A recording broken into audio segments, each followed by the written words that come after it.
There's a ton of great nerdy TV out this fall, from the new Star Wars live-action Ahsoka show to the epic journey of the Wheel of Time. The Lorehounds have got you covered with full recaps, deep discussions, and answers to listener questions. Search for the Lorehounds on your favorite podcast app, including YouTube and Spotify, for a fire hose of science fiction and fantasy. Or head to thelorehounds.com to join the conversation via our contact form or our Discord server. Whatever you're watching, we'll be there as your guides to great TV.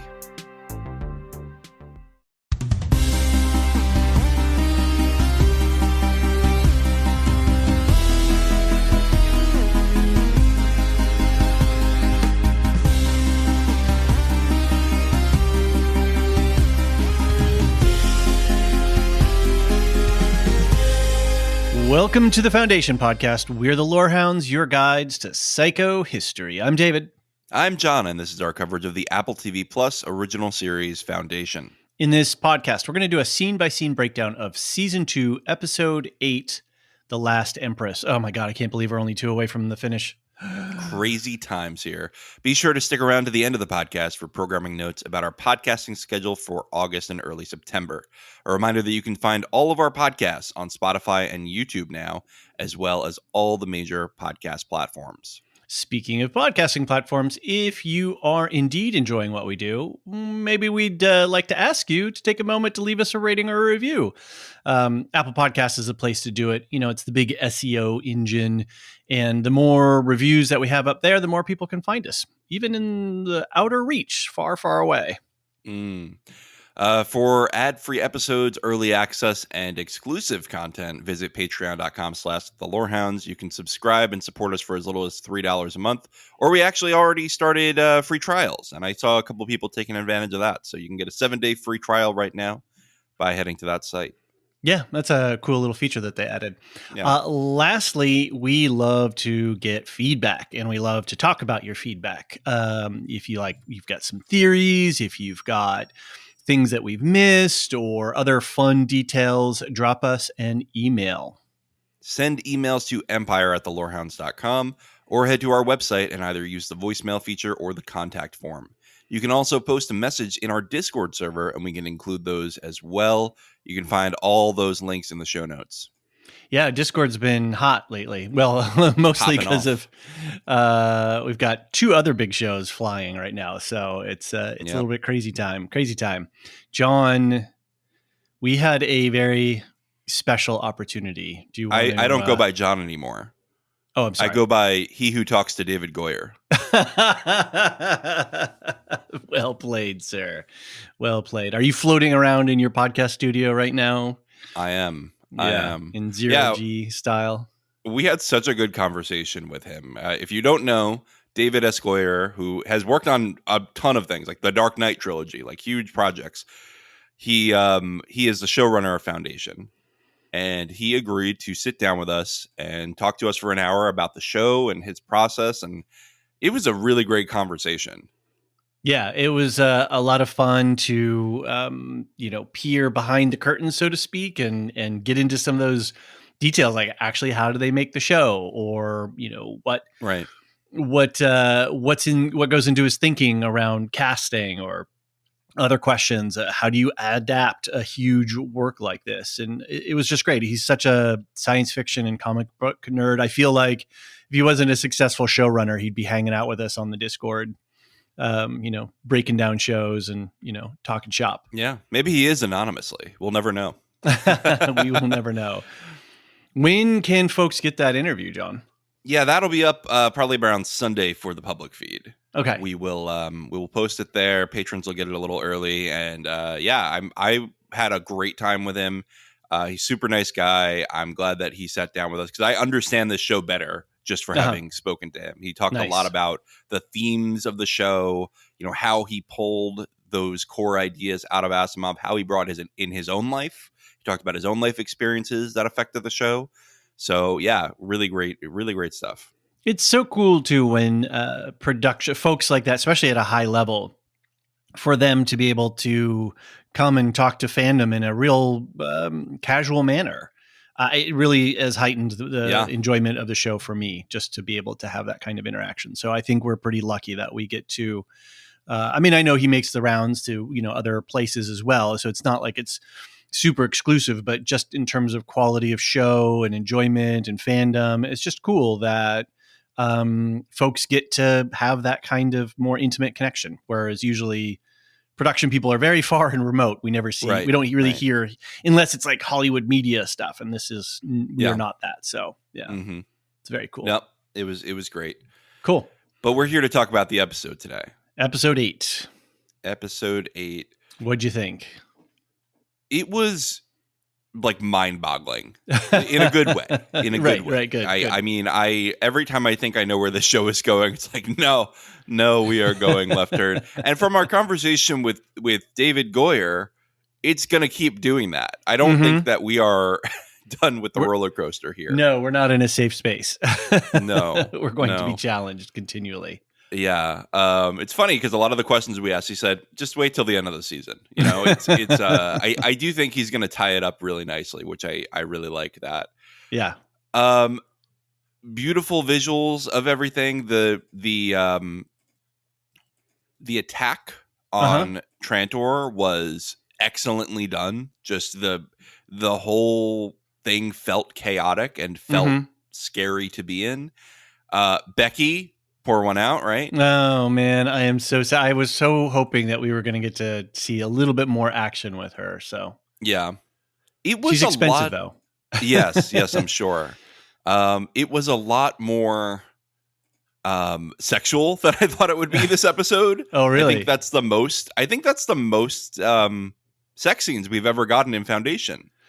Is it? I mean, one episode. Dusk and Rue, and we had, Sereth and Day did not copulate in that famous scene. They were rolling around a bit, but it's only one scene, right? Yeah, fair enough. Did it catch you short a little bit? It was fine. Okay. Okay. I didn't need it. I didn't need the constant Hober scene, but it was fine. It didn't bother me. Or maybe just see them kiss and then cut away and then be done with it. Kind of. Okay. Yeah. Fair enough. It was fine. How about you? What were your thoughts on it? It looks like I won some internet points this episode, so I'm very happy to claim my winnings. Do you hear that? I hear a beeping in your background. It must be that dump truck coming to dump your That's internet right. points. It's pulling into my driveway as we speak. I just hope they don't bury my actual car. There's so many of them. It's going to be a pain. I'm going to have to get my snowblower out to move them around. I think we decided on one of our other, maybe it was the Ahsoka podcast that we just recorded for Ahsoka 3, that our internet points are good. They're redeemable for cereal. Okay.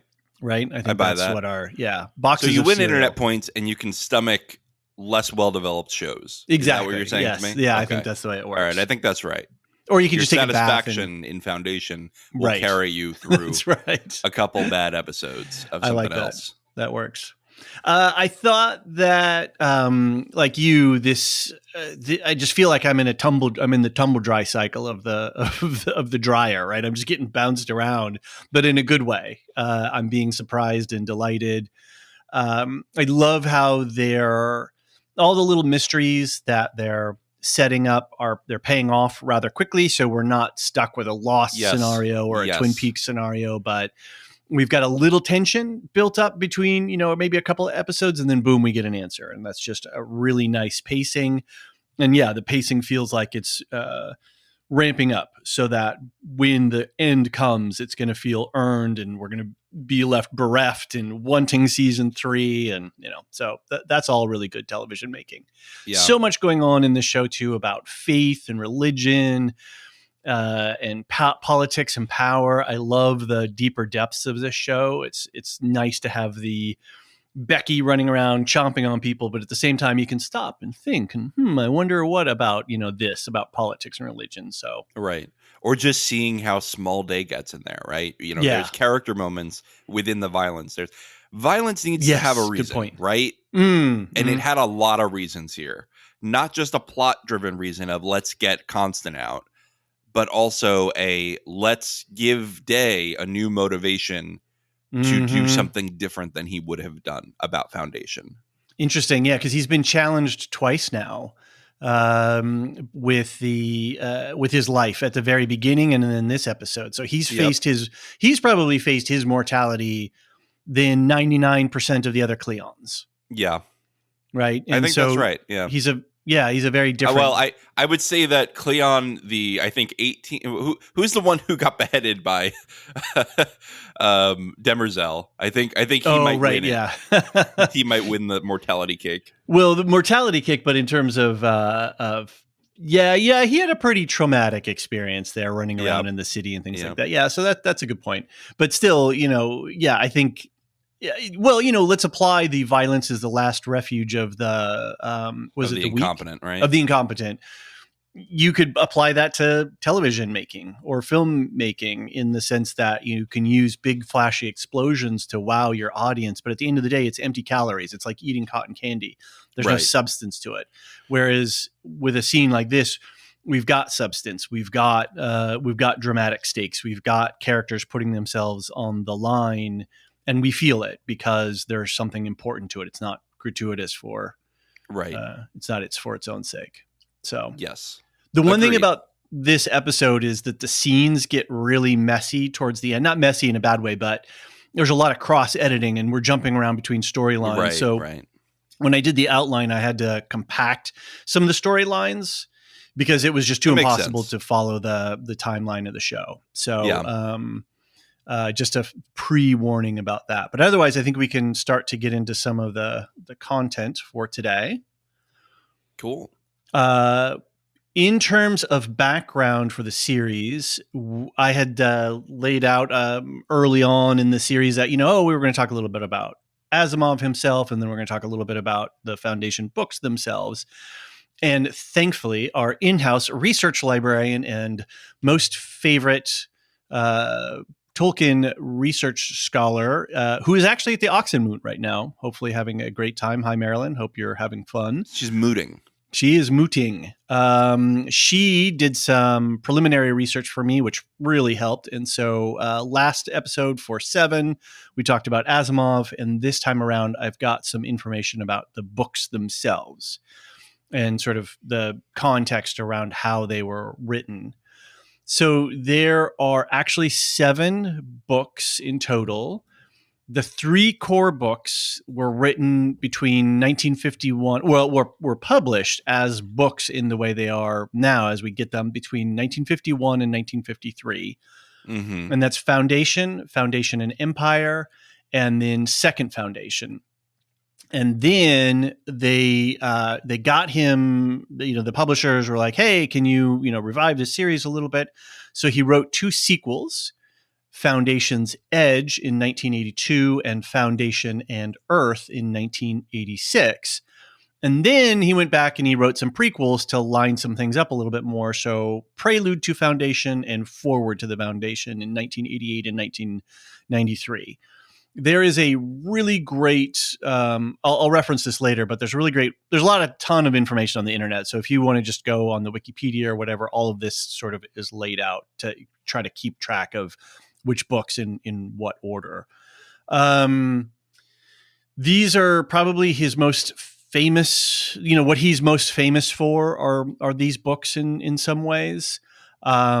He apparently conceived and wrote these while he was working at the Philadelphia Naval Yards as a civilian chemist during World War II. And apparently he had sort of a flash of inspiration as he was walking to go meet his publisher one day. Oh, that's cool. And it was just sort of like it came to him, and then he went from there. And remember, when we talked about Asimov himself, he was a prolific writer. He's got like over 500, books and short stories, and insane. Probably tons of other writings for articles and newspapers and popular stuff. So he was nonstop word machine. He's also known for, some of the other books that he's really famous for are this Galactic Empire series and the I, Robot series. And then later he worked to link all those together, and he used a particular character, a robotic character, Daniel Oliva, as one character that he used to thread together multiple plot stuff. Now, I haven't read all that stuff, so I can't speak to the accuracy of when and where Oliva shows up, but apparently that's one of the connectors he used, some interstitial tissue Right. to connect multiple things. So, interesting factoid, in 1966, the original Foundation trilogy won the Hugo Award, which is a big science fiction writing award, for best all-time series. And guess who he beat out? Lord of the Rings. Oh my God. I'm not sure I'm with the critics there. Right, yeah. So it's pretty funny, and apparently Asimov is quoted as saying that he's very much an admirer of Tolkien, and there was a lot of appreciation from Asimov towards Tolkien. In one of his sub series, he's got multiple little series. There's a series called The Black Widowers, and there's one particular story, Nothing Like Murder, which is a big homage to Lord of the Rings, and it factors in some plot points and stuff like that. Although Nothing Like Murder is not generally well reviewed. It's one of his better works. So a lot of people say that you can really feel him trying to fit in the Lord of the Rings stuff. So trying to make himself something he's not. Exactly. Yeah. So, and apparently there's some quote floating around about Tolkien saying how he admired Asimov as well, but Marilyn noted that that's probably unfounded. So, but it just is one of those echoes that keeps repeating across the internets. So, it'd be nice to think that, but I don't know the veracity of it. The focus overall, the themes or the trends, not the trends, but the main stuff that it's dealing with, Foundation is dealing with, is looking at the trends through which civilizations might pass using history as a precedent. So, this wider scope of societal evolution, adaptation, time, and he wasn't looking at specific cultural specifics like, this particular culture built this kind of architecture or this kind of style or this kind of music came out of it, right? He's not looking at cultural snapshots in time, but at this really huge scale of society evolving and adapting across time and space. And what does that look like? And then looking at history as, precedent, and how can we take what we see in the past and go, okay, that's an interesting reflex, or that's an interesting tendency. What would that look like on a galactic empire scale? Interesting. That's what the show is too. Yes, we see that all the time. That's Harry Seldon in a nutshell. But it's a cool theme to explore, and I'm wondering why no one's done it since. It's a broad enough theme where I don't think it would be intellectual property, right? And I'm wondering why people. I guess the Wheel of Time kind of does this too, but yeah. I think we touched on this in the Goyer interview. Nobody from Foundation forward, even if you're an author and you never read Foundation, and it's the same with, I think, Tolkien for fantasy in some way, you can't escape the influence. It's embedded into our understanding of the space, and so he set a baseline for what we think of as galactic spanning empires and humanity out in the stars. And whether you're whether you're using that intentionally or reacting against it and not using it, it's still there, right? It's still part of our thing. And, a lot of this, and this has been often quoted, that Asimov was inspired by Edward Gibbon's History of the Decline and Fall of Roman Empire, right, in sort of modeling that historical structure. And he was setting out to document, what would it look like for a galactic empire to falter? And then what kinds of things? And you sort of using that as that inflection point as a interesting thought experiment in a way. So there's a link here, John, we can put into the show notes, and it's a very old website. It looks very Internet 1.0. And this gentleman named John Jenkins, who I couldn't find much information out about, but he just seemed like an Asimov fan and was probably a listserv moderator and prolific writer. He wrote this, basically reviews of every single piece of Asimov, every short story, book, whatnot. And it's called The Spoiler-Laden Guide to Isaac Asimov. And it's a really great resource. And, if you're interested in diving more into Asimov's writings, go check that out. But he wrote, this is an observation that he is quoted as saying, this John Jenkins guy, it has been pointed out that most science fiction writers since the 1950s have been affected by Asimov, either modeling their style or on his, or deliberately avoiding anything like his style. So, Yikes. yeah, we talk about the dryness of Asimov's stuff. Who, and he was actively in his probably the 2/3 of his career, he actively avoided using sex, sexuality, human sexual relationships, violence, and big splashy stuff. He assiduously avoided that, and then later on, he started to incorporate it a little bit more. And so, yeah, this quote is either people are using that, or I don't want to be anything like that. I'm going to go the opposite way. So, right. Kind of a funny thing, and relative to the quote that we listed last time about Asimov and his own reflection of his work, he said, "Oh, I'm going to be this sort of dry bones dude." And it's interesting to me because you have Tolkien, who also does not write sex at all, right? He actively ignores that, and yet his relationships feel fully formed. And Asimov, I think, for the first part of his career, did not nail that relationship part. People, I think even Goyer was saying the characters were a little bit two-dimensional in the original Foundation books. Right. And it was more about the ideas than it was the characters. And so that's something that I'm really glad they fixed for the show. They have improved that for the medium.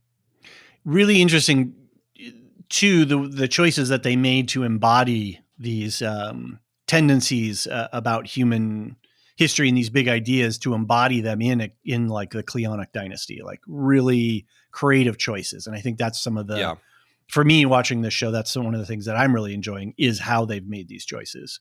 Right. Well, cool. I think it's time to get to the episode, but we do have our reminders. We get some open question things too. The open questions. I'm sorry. Yeah. I think one of your open questions was closed by David Goyer. Do you want to hit me with that? You want to hit us with that? You can make fun of me. I almost want to save it for the interview. Okay. But let's just say Markley's not going to happen. No. Yeah, check out the interview, because Goyer has a funny says something. We had a good laugh with him. Yeah, he poked fun. All right, so we're still considering who tinkered with Day's aura, and what about the blind angels? We don't know. We still haven't. That's one mystery that has not been paid off. We've got no new evidence on it, observable evidence. I mean, maybe there's some embedded stuff, but I'm not seeing anything about those. We still got an open question about the Prime Radiant. Is it actually sentient inside, or what is the sentience inside that spoke to Harry? We've got a lot more about superpositioning and how Harry knows what he knows in the vault. Dr. Selden, I should say. We can call Dr. Selden maybe the guy in the vault, and Harry the guy who's no longer outside the vault, I guess. We don't know anything about Kale and how Harry was made real, so that's another big mystery. I'm going down the list here, and here's the scars on the face of Markley. Who is he, and what does he want? Well, He wants you to forget about him. That's what he wants. Josiah, is he more of a bit part, or he's the mule to be? I'm not thinking that he's going to be the mule. I don't think it makes total sense if he's the mule. So, and then this question of Salvor and Harry, are they really dead? Well, we now know that Salvor is not really dead. So that's partially answered. And then one last little callback before we jump into the production notes and into the episode proper. Atomic ashtray. So Foundation gave Empire an atomic ashtray. That's a thing in the books. And so they deliberately pulled that up as a funny to place into that's funny the show. Because early on Asimov, when he was writing this, was it's like, oh, atomic everything, atomic clocks, atomic dishwashers, atomics were going to power everything. And so the fact that they actually had an atomic ashtray in the original books, and that they gave it to him in this, was pretty funny, I think. Yeah, that is fun, because it's something where I think the world thinks about something like an atomic ashtray the same way Day does in his reaction. He's like, what the WTF? All right. Well, let's give some production notes before we head into our break and then the episode breakdown. So the production notes are: you read the books a long time ago, never finished them, and you haven't read a lot of other Asimov, although now you've done your research on Asimov, or at least relied on Maryland's. Yes. I feel like I should do some more reading in the off season, but who knows? Yeah, we'll see. We'll see. Now I'm really intrigued by this world a lot more. I Yeah. finished the first book. I didn't go any further. Now after talking to Goyer, actually, I really want to go further because he made me more interested in what the books have to say. Cool. We do have screeners. We're not running ahead, so we have not seen episodes 9 and 10 yet. So sometimes feedback might be a little bit delayed because the episode will have aired later than we recorded. You are listening to the official podcast and some other podcasts, but after we have podcasted. So probably on the next episode, you'll bring in takes from this episode's podcasts. Yeah, if there's anything of particular note to bring forward. But yeah. Right.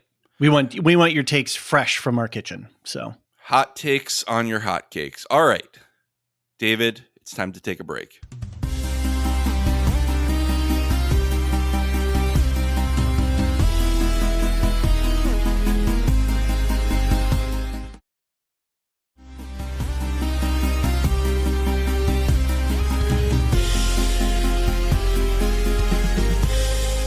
And we're back. David, can you lead us into the scene-by-scene breakdown? Absolutely. And just a reminder, as we get towards the end of the episode, things get a little messy. So I'll call it out when I've combined scenes. So we start with Rue snooping around Demerzel's room, and she's discovered by Dusk. She reveals that she has her memories, and Dusk can't seem to get past a gap in his memories about Demerzel. They notice some inactive chroma on one of the murals in the mural hall, but then they're called away for the executions of the drunk and the monk. John, This whole time I thought we trusted one another, but apparently you just thought I trusted you. That's exactly. Such a good line. That was good. Turning on its head about him. The dialogue is just much better this season, and it's been really great. It's fire. And it keeps getting better. So it's getting really Game of Thronesy in these duel of words kinds of conversations. And, just to harp on the strike thing a little bit, it's, this is not chat GPT style writing. This is, people who've thought about it and agonized over these words. What does it mean to the characters? Right. And when a line is spoken that has that kind of truth to it, it rings, it sings out. And I just really appreciate the writers for their craft, and when they are working in a room that's supportive and has a vision and everybody's working at their best levels, a quality show is unparalleled, right? You can just tell, right? Quality knows quality kind of thing. Yeah. Game knows game. Yes, that's the word. Indeed. That's what the kids say. I really, really loved this whole refrain where he's stuck in this loop that seems to be shutting down his memories. Mm-hmm. Again, this show takes itself in directions that I don't expect, and it takes me there faster than I thought it would. Mm-hmm. Because I thought this was going to be a multi-season arc of what's going on with the Cleons and their memories and their cataphils. Mm-hmm. But now I have Dusk just figuring out what's going on with him right away, and you have Rue showing her hand and saying, "We have figured out how to solve this. Let me help you." I was surprised when Rue, it was like she kind of effed up a little bit. She's like, "Oh crap." And then she like instantly turned him into his ally. I don't feel like she went in knowing that she was going to tell him that. No. And as it kind of in an intimate conversation, and whether she actually has feelings for him or she's ultimately manipulating him and still has feelings for him, that she was able to take that screw up and turn it to a big strategic advantage. So cool. I love Rue as a character. I really will be sad if we don't see her in future seasons, but that's the way the show goes. She's very politically savvy, and I really enjoyed how she sort of used this insecurity of Cleon, of this Dusk, of I don't remember, I can't figure out why my memory is blocked at this point. And she says, "Well, I can fix that for you." She makes herself his savior in that moment. Yeah. and makes it so even if he doesn't trust her, he has to go to her and he has to go along with whatever she's doing. Yeah. Yeah. So good. Have you ever had an experience with somebody who's had a head injury or even temporary or long term? I mean, I've dealt with dementia in my Okay, family, so but yeah, so yeah, it's a really weird thing. I had a roommate of mine who got hit on the head, and he kept repeating like all day until his brain sort of rebooted itself. You know, what time is it? What day it is? We ended up buying him a newspaper so he could look, because he just kept asking the same questions over and over again, and it was just the weirdest experience because we were kids, we didn't know what right, was going on, right? right. And so, yeah, it is just a creepy thing when you see another being locked in a loop like that. Yeah. Well, I hope he went to the hospital because that's He what he did. Well, needed. yeah, he came home from the hospital and we just started to babysit him for, a day. And then the next day he Gotcha. was fine. So Oh, that's good. yeah.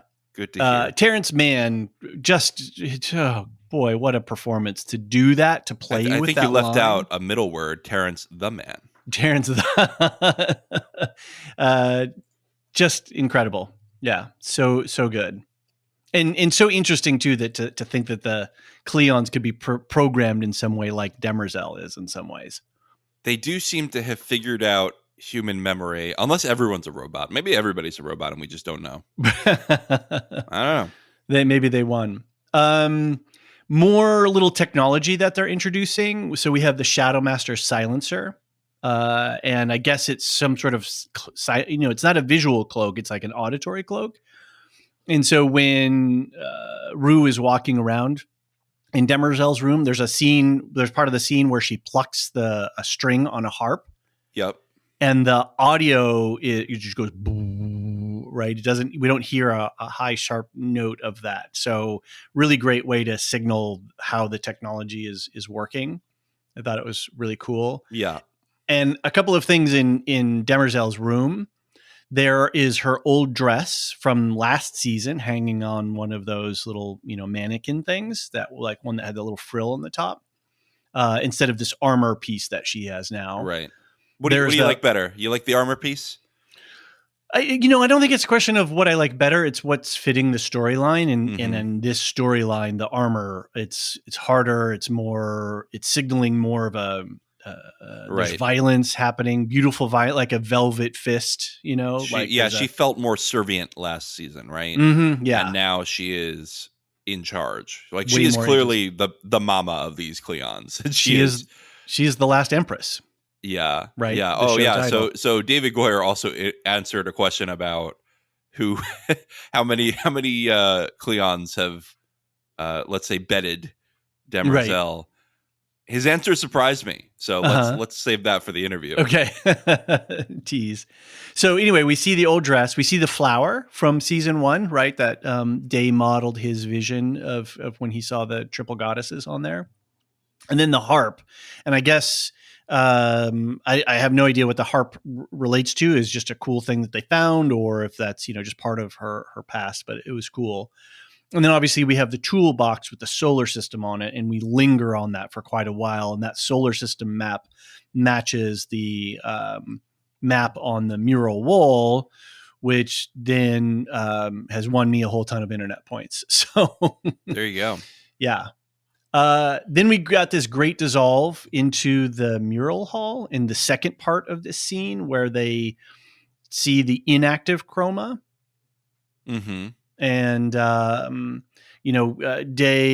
Dusk talks a lot about the robot wars, and he's sort of interpreting the mural in this really ornate sort of overacted way, which is really great for his character because that's sort of the vibe of his character. Right. I really like when they make art part of the analysis of a character because, you see that with Sabine in Star Wars, and I think it's the same with Dusk here.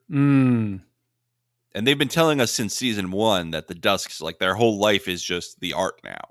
They don't have anything left other than the art because I guess they get put in charge if Day is away, but that doesn't happen in this episode.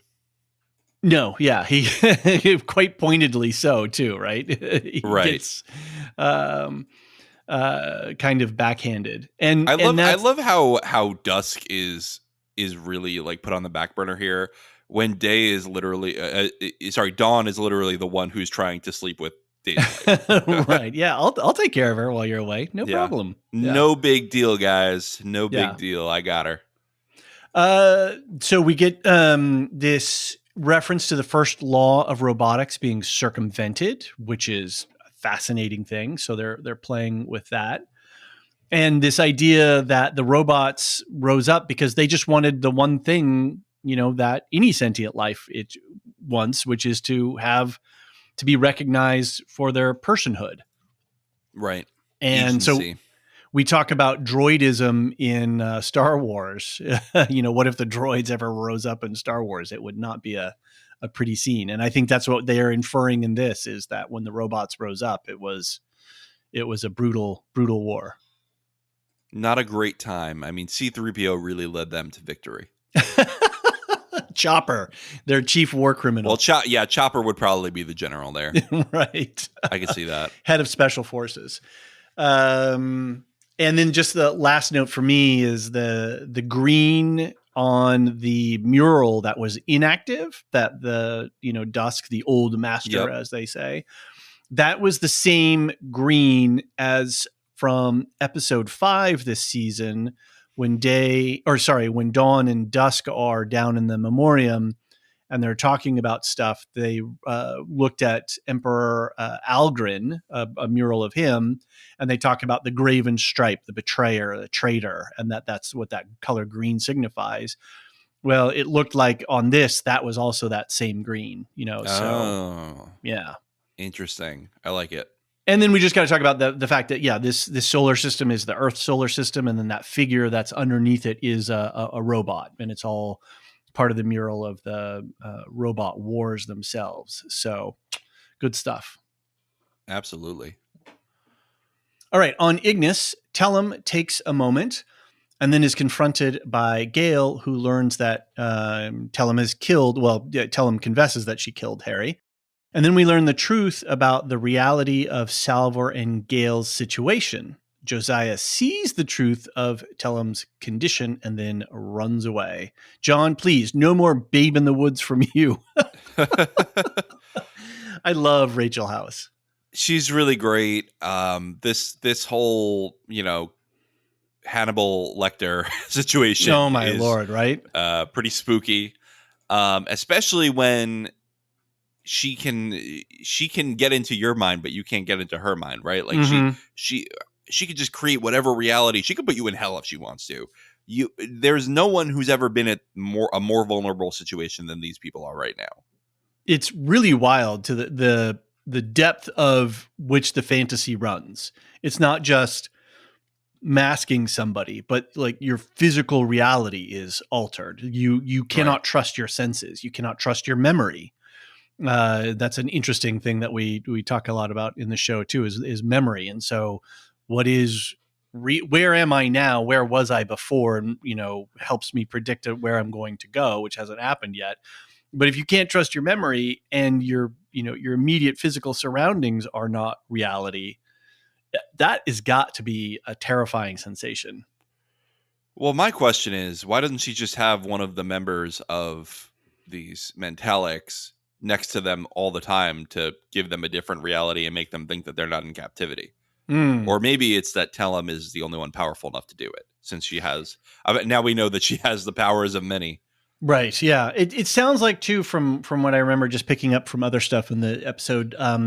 There was a line about strength in harmony, that they're stronger together and with their together. So I think she's, the community at large is helping maybe maintain the illusion for them around them. So I mean, I think that it's a greater good thing, right? That's what they're thinking. Oh, that's another movie I got to put on our twist movie list. Anyway, I'm thinking out loud about Second Breakfast, everyone. All right. I'm getting hungry. Yeah. I think that Tellum is probably orders of magnitude more powerful than everyone. And they see her as basically their Mentalic messiah. They see her as it's almost like the way that Targaryens were viewed in Game of Thrones, as above the religion, even above the rules of the religion. They were allowed to marry their brothers and sisters. Nobody else was. It's this kind of putting someone on a pedestal to the point where you have a bad player come around on that pedestal and you are having a problem.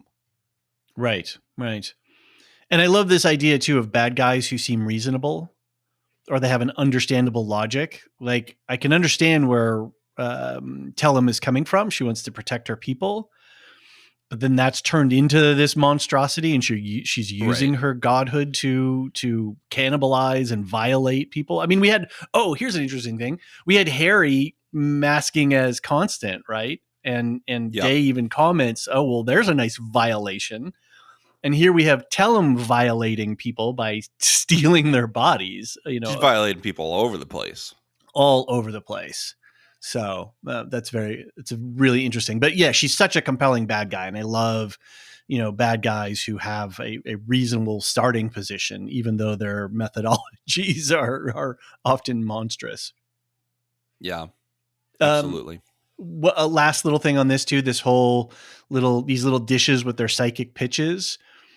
That everyone has, there's this cosmic song, right? I've got my little thing and you've got your little, and when we're together, when we're in harmony, we can do things. And it just really made me think of Arugula's song. Sorry. Why am I blanking the name of the creator? The Ainur. Yep. Yes, the music of the Ainur. Thank you. Just this idea that harmonics and melody and music, and when if they're dissonant chords or resonant chords are coming together, and right. Well, as a trained audio engineer back in the day, that is a thing with sound, right? You have a phase of the pitch, which is when you look at the waveform, whether it's up or down, and if you have an exactly out of phase wave playing at the same time, it will be nothing. That's just how phase works in sound. That's a real thing. Right. So this idea of, okay, there's a physical pitch to your mental signal, and we're going to play something 100% out of phase so that it becomes nothing. If you have it's the same pitch at the same volume in the same phase, then it's just going to be nothing. Wow, that's cool. It makes me think of a piece of feedback that we got for our Ahsoka podcast and what's going on in Ahsoka about like potential nullification of the Force, like creating these bubbles. Yeah. Where whatever is inside the bubble doesn't exist or doesn't have agency or power beyond that bubble. So it's cool stuff. On Terminus, people gather to witness the broad beam of the execution. Constance's two dads drink to fortify their nerves, and we fade through the broad beam to Trantor itself, where we see a small host gathered at the palace for the execution. Bell, Glaywin, and the rest of the fleet are also watching. Day introduces us to the collar of Typhon, and Demerzel notices something wrong just before what's his name? Hober jumps in. Yeah. Demerzel is the MVP saving the Klingons over here, I gotta say. Yeah. I loved her laying on top of him. It was such an awkward thing. He's like, "Get off me!" Right. Right. She was. Yeah. It was just a funny visual. It was great. And not only that, but we get the portable guillotine, which is really fun. I what a fun idea of beheading people, right? You get it's cute. It's a little ring, and you just put it over their neck. You're all done. It's clean. Yeah. So we've gotten two interesting execution methods here. We had Titan's prick earlier on, and now we've got the collar of Typhon. Did you catch that little cutaway where they had people burning books on Siwenna? No, I did not. That must have been very quick. Yeah, it was that at the patrician's house, all of that sort of mob scene, and they were they had the broad beam floating there, and they were cleaning out the patrician's house and bringing books to burn on a pyre. So to me, it kind of signals a descent into barbarism on the outskirts of the in the outer reaches. But are they doing that in protest of Empire or Foundation? I guess is the question. I think they're just doing it in both. Maybe they're just like, F y'all, we're Siwenna. We're going to, Foundation is proved to be, charlatans, and Empire isn't here. So, we're just going to get rid of anything that is not related to our immediate life and survival. So, Right. Yeah, absolutely. Other things in this scene, Polly apologizing to Constant was really heartbreaking. yeah, yeah. And where is Harry? He's not going to come out and be like, "Yeah, I'm the one getting executed." Oh, I think he's gone. I think they zapped him when they Okay, he with the is gone. shields. Okay. Yeah, he's Okay. gone. So it was interesting to see all the people that were assembled in front, the different ranks, in the scene. And I'm just curious if that was supposed to be, because they were all wearing different robes and different colors and different sort of styles. And I'm wondering if that's sort of some sort of proportional representation in the Empire. Like, okay, we've got 500 people here, and 30% of them are triple goddess, and 20% are this religion over here, and 15% are that, philosophy over there, or what. But it was a nice, this idea that, Empire's gathering representatives to witness this. And again, using violence as a sociological control, right? Reminding folks that if you step out of line, this is what happens. Well, I would be pretty scared of the guillotine ring too. Yeah. And boy, just Lee Pace is a god in this scene. His acting in this season has just been really extraordinary. Great, yeah. So he puts on all these different faces when, not just when he's different Cleons, which I think is another great thing he does, but also just one Cleon in different settings. He does a great job of playing the variations of what does a Cleon addressing the crowd look like in this era. Compared to in the bedroom being awkward with Sareth. Oh, my toe, which again, one of the funniest lines of the season. And then the close-ups as Constant is repeating her prayer, guide me through the darkness. And then we get all the close-ups of her family and various people. It just a really moving scene, so that when Hober does pop in and Demerzel's like, she can, her cat hairs start to tingle. It's a real blow, right? It's a real energetic blow to us as the viewers. It's really well paced and structured. So definitely. All right. Just before Constance is executed, Hober jumps in with the Spirit Rising right next to the palace. In the chaos, Hober evades fire, rescues Constant. Day rescues Sareth, and Dusk rescues Rue. We lose another beloved character, Becky, and on the Spirit Rising, Hober gets the collar off and they jump away. Bell and Glaywin then reflect on the situation. Was it Dawn who rescued Sareth? I'm sorry. Did I probably you said got Day, that? But yeah, I just wanted, I wanted to double check.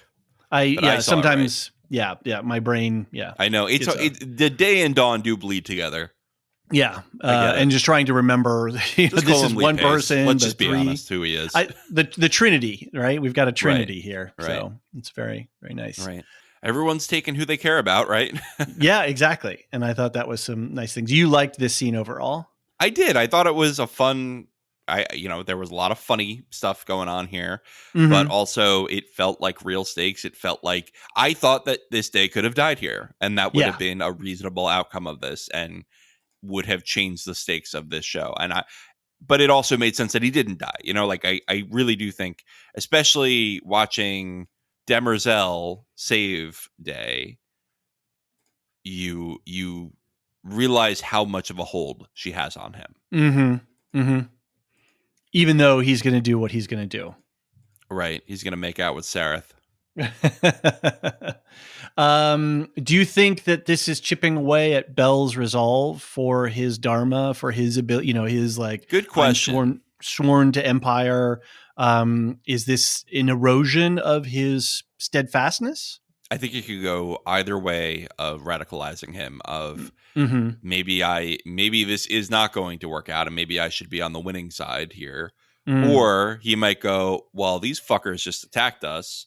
Let's go to Terminus and mess them up. Which he's ultimately ordered to do. Right. But as a general, you attack my capital, and that is an act of war. It's reasonable for me to go attack your capital now. And Glaywin does say, look, Empire's vulnerable. Like, they can be touched. Yeah. And Foundation has that technology. Oh, he's already a rebel. I don't know how They must be watching them, and I don't know how he's not dead already. Yeah, it is kind of perplexing in that regard. Where are the commissars? Where are the political officers? Where are the deepfake spies in the fleet keeping an eye on people's loyalties and stuff? Unless So, Glaywin is set to test him. yeah, and I think that was Test Bell. something people had theorized earlier on is well, what happened during that long period of when Bell was Right. mining Obelisk, and He didn't freeze in time. yeah, no. So, and why didn't they work on him and turn him into a double agent? But anyway, we'll see what happens. Right. All right. In the palace throne room, Day announces that he's going to go to Terminus to talk to Foundation, which surprises everyone. When challenged by Dusk and Demerzel, Sereth backs him up. Day gives control of Trantor to Dawn and then implores him, Dawn, to keep Sereth safe.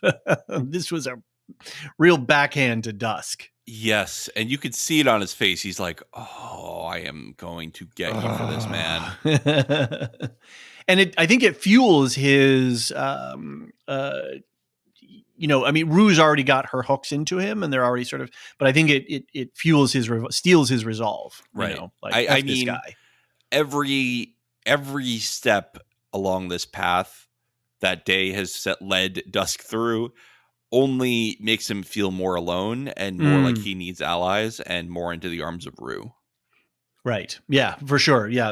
And he's being relegated to the dustbin of history anyway. The dustbin. Yeah. Yes. The dustbin. Did you see when Sereth stepped up, she gave Demerzel a little shoulder check as she brushes past her? I thought that was a brilliant little move. I love it. She's great at the body language and the physical acting. Yeah.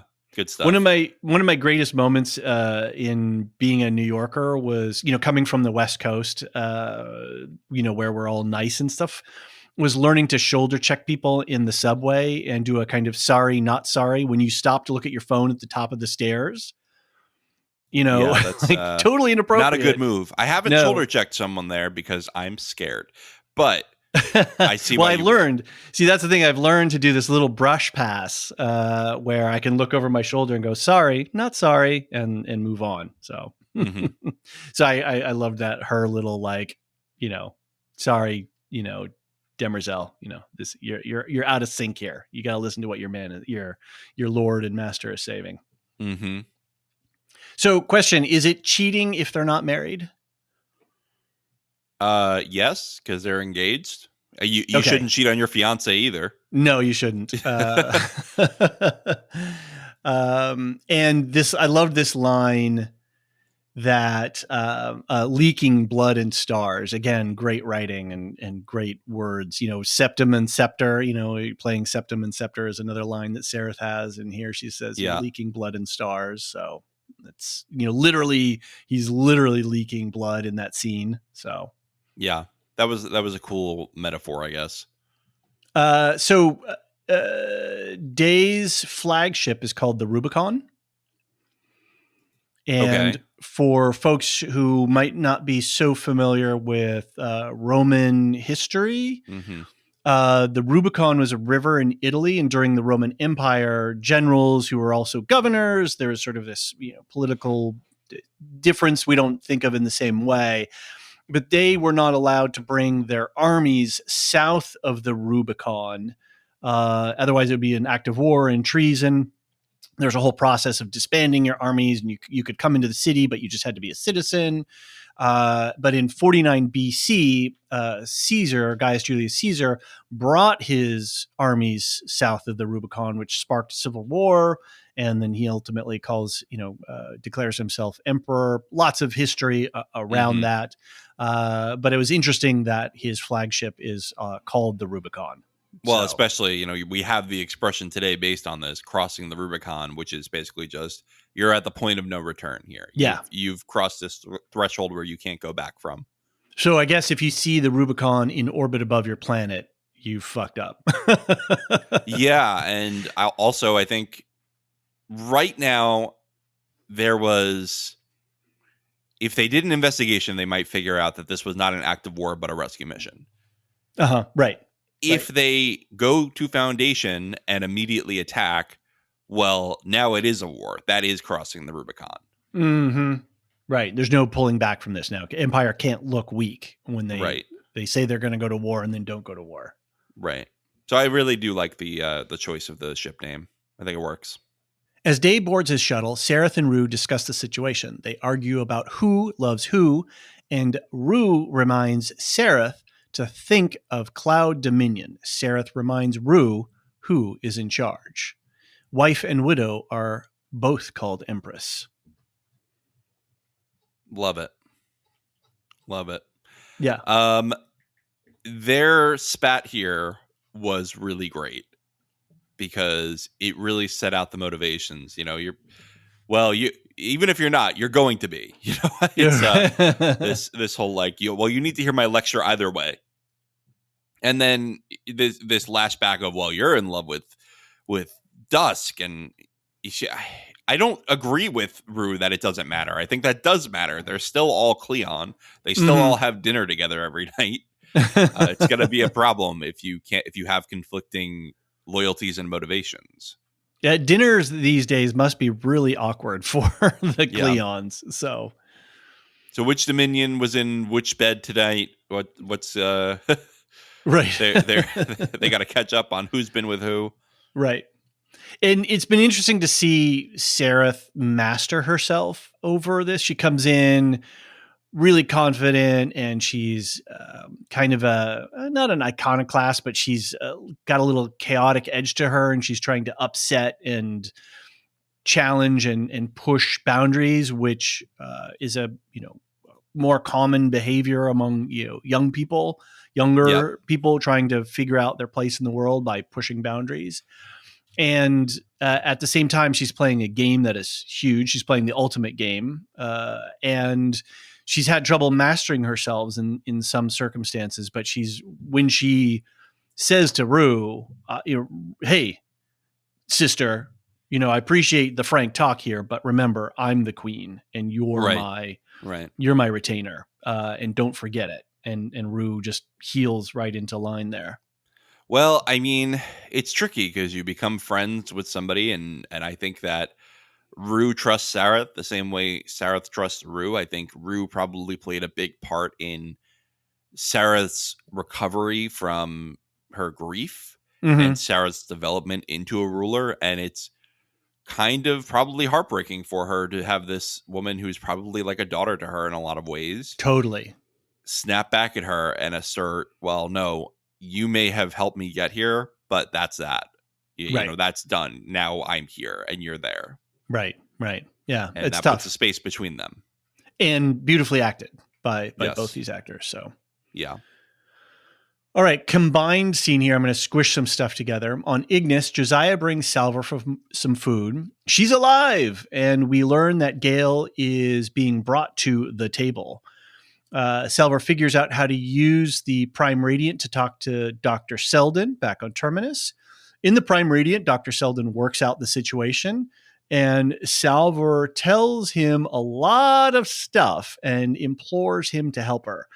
Salvor shows him the dishes back on Ignis, and then they make a plan. Salvor invokes Hober-Mallow's name and then uses the dishes to break out of her cell. So that's a lot there because it all was intercut. So it was timey-wimey the whole time. It was way timey-wimey. A passing ghost told me the name, Hober-Mallow. Yep. That question has been answered. As I heard the check mark be clicked when I saw that scene, because we now know who the passing ghost was. That's right. I really like Harry here figuring out, oh, well, why would I withhold this knowledge from the only version of me? Oh my God, I'm not the only version. It really felt genuine. I mean, Jared Harris nailed the scene and figuring out that he is not who he even thinks he is. But it doesn't take 5 episodes for him to do it, right? He doesn't like ponder this for a while. He's a smart guy. We know he's like a genius. He's going to figure this out very quickly once he has a clue. Fuck, I am the left hand. That was so good. And to hear, there's your common everyday swearing, but it worked in this scene, I think. I did like this one, yeah. Yeah. Man, I am the left hand. I didn't but then he's like, left hand. Oh, but that's really genius. Even though I am the sucker here. Gosh, I'm really smart because I figured this out. But I didn't figure. Yeah, it's brilliant. It just goes around and around. Um, encephalic sensors, so a little bit more tech. They're dropping Yep. lots of little tech. I don't know if it's going to carry forward, but it's nice that there's all these little tech devices out there. And then you talked about the waveforms canceling each other out. So I thought they visually looked cool too, the way they sort of spun around with the numbers and Yeah. stuff. Yeah. So I think so too. And yeah, this did feel real of, you have these waves that can cancel out brain waves. It made sense to me as someone who knows a little bit about that world perfect. of sound waves. And then you have this idea of, well, let's amp things up and let's have it resonate with the rock. I mean, yeah, you can do that if you can make it loud enough. Which is very Dune. In the 1984 David Lynchian version of Dune, where they invented a thing called the weirding module that allows people to shoot sound waves. So it was I thought it was allowing people to post on Reddit. She who posts or something. I don't know. I can't. Just remember, John, never let your sense of morals prevent you from doing what's right, as A Salvor good line. says. Yeah. A very good line. All right. In Terminus, Director Cermak gets drunk outside the vault and has a conversation with Dr. Selden. Yeah. I kind of like Cermak more now. Mm-hmm. I think he's been very humanized, and I really did not like him at all when we first met him. He seemed very like if he was in Star Wars, he's going to be an Imperial officer, right? Very much so. Yeah. Yeah. Full of himself and feeling like he's got, the world mastered and under his control. Right. But it works here. I think he finally lets down the whole shtick a little bit, and he's just dad, and he's grieving his daughter. Yeah, nothing like the death of your child to snap you hard to reality. I mean, thankfully there is no death, but he doesn't know that yet. Interesting. In one of Cermak's comments, he refers to mendicants, and I went and looked that up really quick. A mendicant is a religious follower who relies on alms. Basically, they're beggars. They wander around dispensing religious wisdoms and truths, and are supported by the community as they wander around. Right. So interesting that he refers to the Church of Selden folks and his daughter, like, please God, don't be a mendicant. Don't be one of these, folks kicking around these weird planets. But yet that's what she chose. So. Yeah, especially, you're in a society premised on the superiority of science. Yeah. And you use these monks as a necessity, as they present it. I'm not sure it actually is a necessity, but they believe these are sort of a necessary evil of let's go, pretty this up and sell it. Let's have the marketing team go out. Right.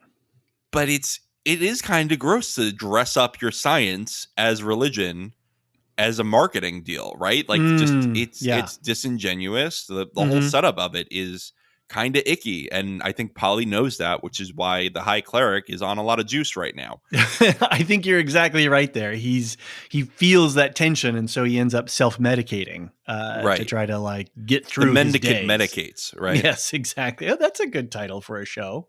The medicating mendicant. I don't know.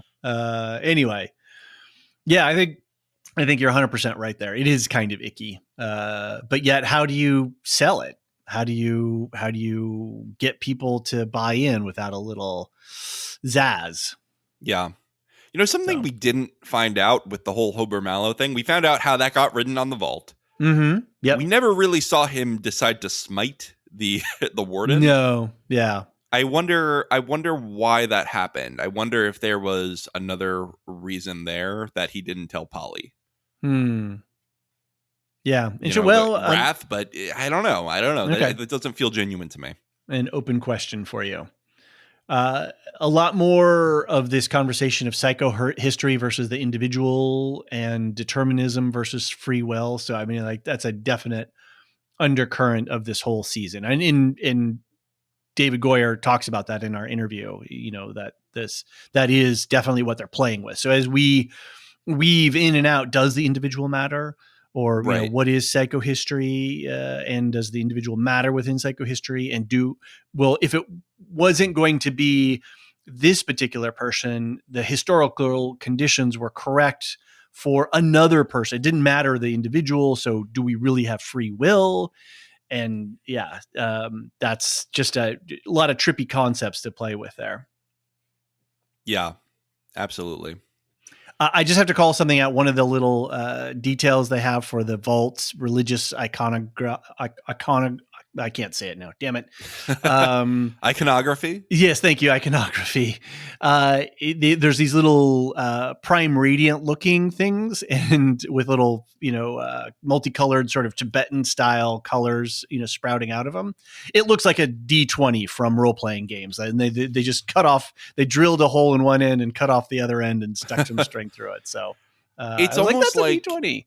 It feels like the Shroud of Turin, right? There's some artifact that you're like, this proves our whole idea system. This proves our whole way of thinking. And it's gone, and we don't know where it is, but we know it exists somewhere. We believe it exists somewhere, at least. Faith and belief. And so it's interesting to see this kind of, like you say, iconography prop up around the Prime Radiant when we can see it as the viewer, but they haven't seen it in 100 years.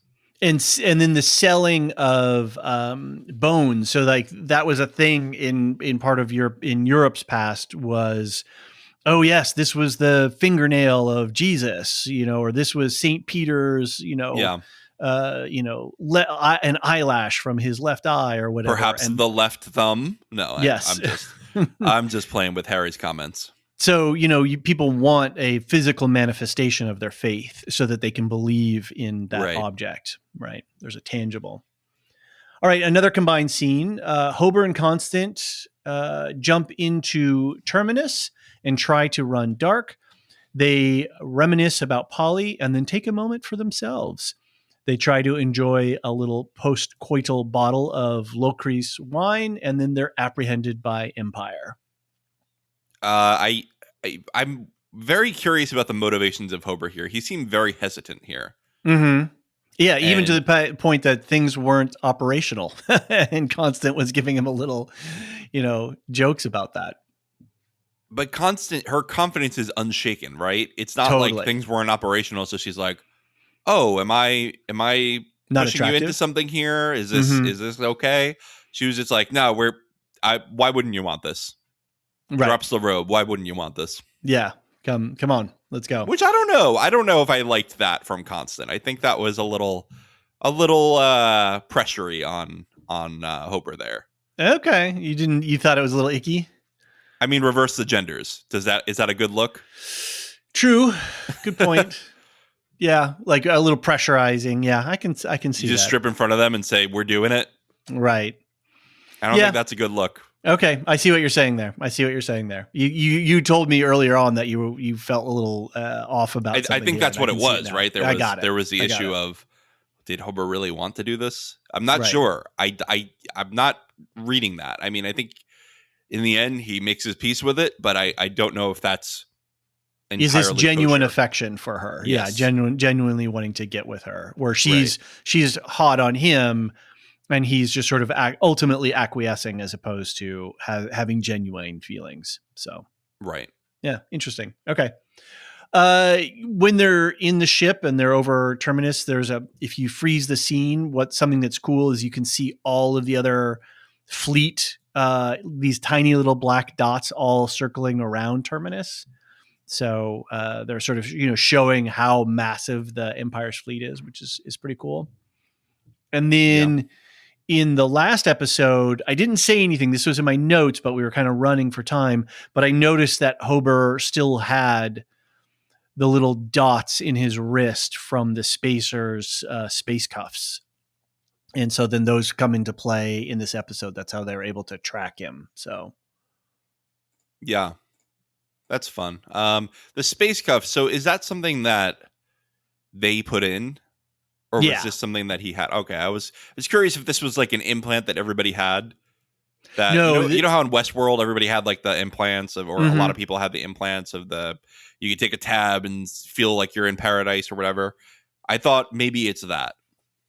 Yeah, no, I think these are things that the spacers physically embedded into Hober's wrists. And when they drop the cuffs on him at one point, we've got to push in and we show those things lit up on his wrist. And so, sort of marking them so that when we see it in this scene, we go, oh, that's, there's a Lot of consistency piercings there. She who works at Claire's. I love these jokes. All right. On Day's shuttle, Day taunts Polly while eating an apple.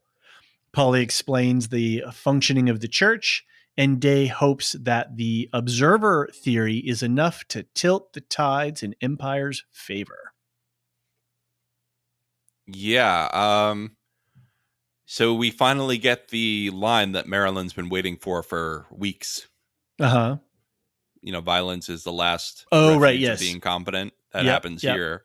Yep. And Polly's pretty confident, honestly, for a guy who is in who's in captivity. I feel like he is I think he's more sure about his beliefs than he ever has been. Right? He finally feels like things are important. The way he's seen the cruelty of Empire, I think he goes, yeah, okay, there's a reason we made this foundation and it's still there. Is there some Christian biblical references here in the sense of having a saint or a cleric in this case, sort of standing in front of the not only representative of the dominant, you're going Pontius Pilate kind of deal? Yeah, I'm wondering if there's some echoes of that. Well, maybe. At the same time, Empire is eating an apple, which is also a religious Christian metaphor of of knowledge. And they didn't write it. Let's be honest here. But anyway. I don't know. Maybe I'm seeing in the shadows again. No, I'm saying it's a Jewish thing. Okay. Oh, right. Fair enough. You're right. You are correct. I apologize. Yes, that's okay. I'm off. So yeah, I mean, it could be. You have Day having the apple of knowledge of life, and I don't know. I can't place the metaphor if it's there. It might just be an apple that he's eating menacingly because he's Lee Pace. Just little homages, and he's very menacingly eating that apple. But they're just nice. It's just little things sprinkled throughout the episode that make it a richer experience, I guess. In that this, I don't know if you noticed, but Day is all cleaned up and looking shiny, and they left Polly still blown up and bleeding and dirty, of course and in tattered robes. Why would they help him? Yeah, exactly. I tried to find references to this fable that Day talks about the stone egg that breaks the bowl, but I couldn't find anything on the internet related. Seems to like that. A show creation. Yeah. So if anybody knows of anything, let me know. I'd love to know a little bit more about that. Watch it be in the Mahabharata, and you just yes, exactly right. The one thing that I really kind of think I know about, it's not there. And Google hasn't indexed, I guess. And then this idea of standing and thinking versus kneeling and praying. There's some definite, playing around in there with religion and science versus science and thinking for yourself as opposed to having somebody else's thought embedded in you, and then you're just following that without thinking about it. Yeah. It's interesting. Especially when you look at world religions now. Like not every religion kneels when they pray. Some, bow, some stand. There's a whole variety of customs around prayer. So it's this whole standing. I mean, I guess you can read it as Day thinking he's sort of above the whole prayer thing, but I don't know. Has the triple goddesses been passed down the Cleonic line? It'll be interesting to see if we get triple goddess religion again. Yeah, we haven't heard about it the whole season, right? No, yeah. Feels strange because it felt like a big part of last season. Yeah, we'll see. I wouldn't put it past Goyer and the writer's room to weave these things across multiple for seasons. Sure. Yeah. So, and they might not. You could assume that Day's meddling and sort of corporatizing that planet led the religion to falter. Which would be interesting. Read that too. Yeah. All right. Dusk and Rue resume their line of inquiry and discover a secret door hidden in the mural. They descend to discover what might be an apparition of Cleon the First, who describes the room as a prison. Yeah. I think it's Cleon the First. That's what I read it too. Yeah. But yeah, I guess maybe he's been around the whole time, or maybe they've cloned him, or He knows and that this is Cleon the 16th, so how does right. he know that, right? There's some level of Is he a robot? awareness. Is he well? Because we know that they can put the memories of one Cleon into another. Mm-hmm. So why wouldn't, if you want to do that, why wouldn't you just have Cleon the First memory in everybody, Yeah. and then you actually do have an immortal emperor? And then, well, or if you've got these ocular things all over feeding back into this where you can keep tabs on your exponents, Yeah, right? is this just a grand experiment for Cleon the First? Mm-hmm. Demerzel, go make them think that they're in charge. There. So we've only got 2 episodes left. So episode 9 is going to have to deal with what is this? What prison? Whose prison? What prison? What's going on here? The wizard behind the curtain, who really is, playing the tune that we're watching. Right. Yeah, I don't know. I mean, I'm really excited for episode 9. I had texted you after this episode, like, I need to watch episode 9 now, because I'm just I'm just blown away. And nice job too. This was a combined scene with this next scene coming up, where we've got Dawn and Sereth, and then Dusk and Rue, and they're sort of editing their 2 stories around each other, and with the reveal of like, oh my God, Demerzel is the power, right?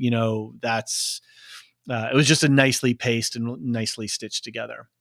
Speaking Right. of which, down in the heat sinks, Dawn and Sereth meet and consummate their relationship. They question the nature of the Cleons and realize that Demerzel is the one true heir, the forever Empress. You get that can opener. You finally got it. You finally got to use used it. the can opeper.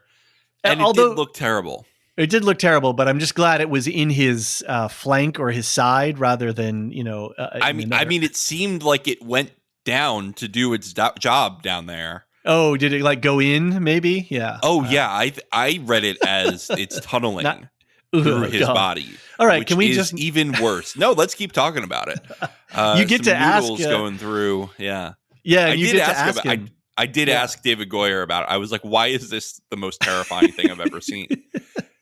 And he said he wanted it to be kind of spooky and kind of unpleasant, and maybe they refer to it as this routine, painless thing. But maybe it's not, right? Maybe it is kind of wow. Yeah. This whole, as I was saying before, this whole weaving of these 2, Dusk and Rue and Dawn and Sereth, and they're figuring it out, was a really nice counter note to Harry figuring out stuff in this same episode. Even though this is spread out over 4 people, Harry's doing a similar thing, but compressed in one guy in just a few moments, where it takes the 4 of them this huge span of time to unpack everything. But at the same time, resonating within the storyline that these 2 mysteries are being unresolved and unpacked. Not unresolved, but being resolved and unpacked. So, yeah. I'm so excited for the end of the season. I think that it's not that I want it to be over, but I want the answers already.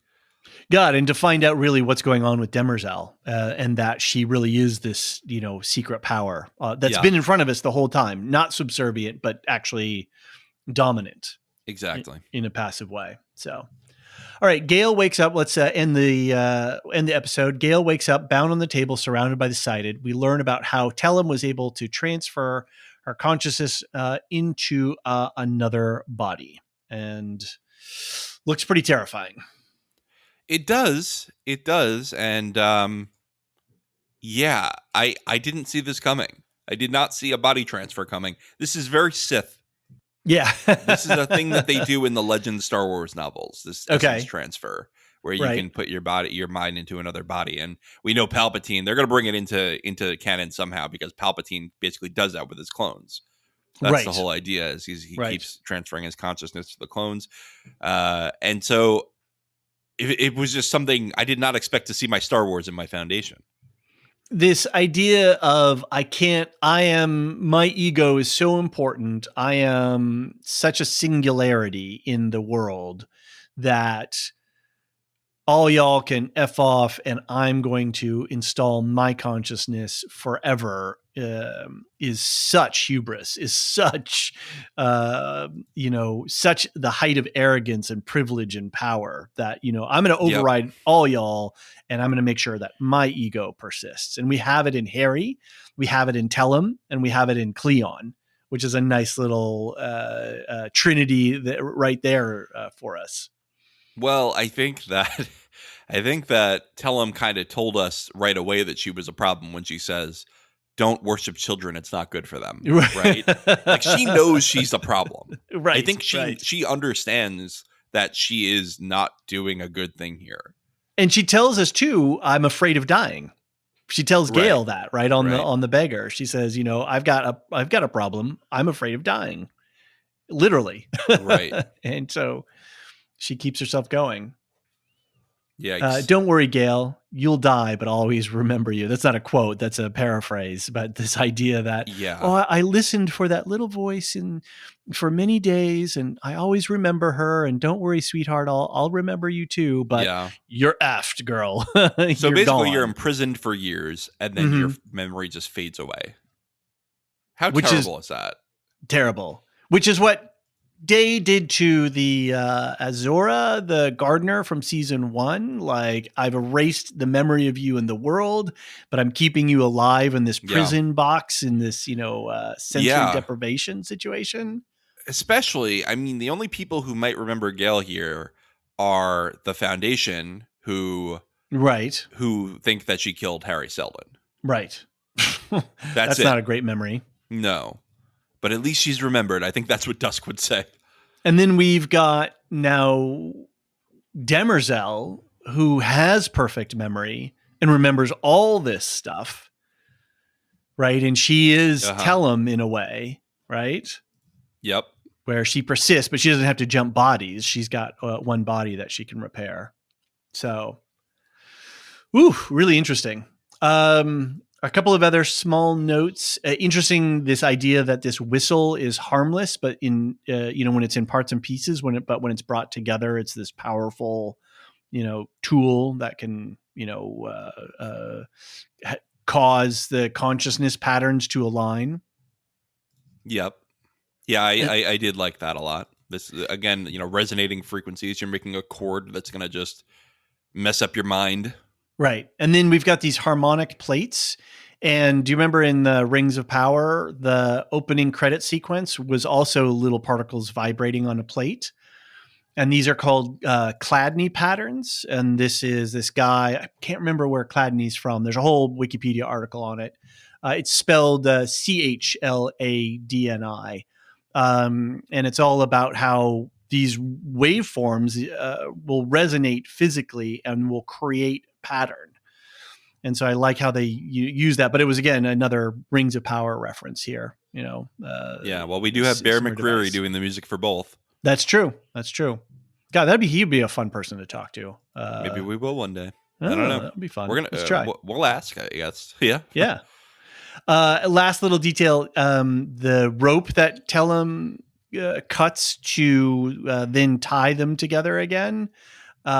She's cutting it with the USB knife that had Harry, that Raish stabbed Harry with, and then his consciousness was downloaded to. Right. Yeah, that's true. Yeah. And then I guess I wonder if I guess you wouldn't have her mentalic powers if she were a digital thing. It was like if Harry could just make her a digital copy and say, "Just stay there, you'll be fine. Stop taking people over." That's right. But again, just this cat's paw, it's like the cat's paw dagger from Game of Thrones world, where here's this artifact that just keeps showing up in these key positions and is sort of this, there's a lot, maybe not so much turning on this knife, but the fact that there's this thing that's tripping through time that we keep seeing is a nice little detail. Right. Yeah. Cool. All right. Well, that ends the episode. All right, David, let's take a quick break. And when we get back, we will get into listener feedback.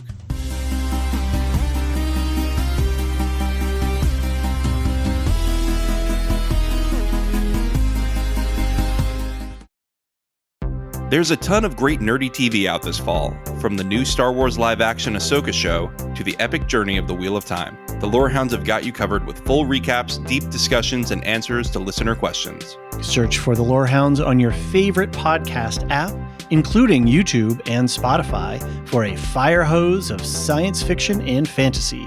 Or head to thelorehounds.com to join the conversation via our contact form or our Discord server. Whatever you're watching, we'll be there as your guides to great TV. Matthew McConaughey, when you're not playing the drums naked or filming car commercials, what do you do for fun? I'll listen to Properly Howard, of course. Properly Howard? What's that? It sort of teleports you to a time of movie magic. So this is a movie podcast. Something like that, yeah. It's more than that, though. You know, the professor brings a little bit of that highbrow, and then the comedian brings a little bit of that lowbrow. What you get is a little thing called middle brow, kind of like the Baby Bear podcast. It's just right, just right, just right. Fantastic. So if you're looking for a decent film review podcast, come check out Anthony and Steve at Properly Howard, wherever you get your quality podcasts. Couldn't have said it better myself. Mr. McConaughey was voiced by stand-up comic Steve Osborne, but in all likelihood does represent the views of actor Matthew McConaughey.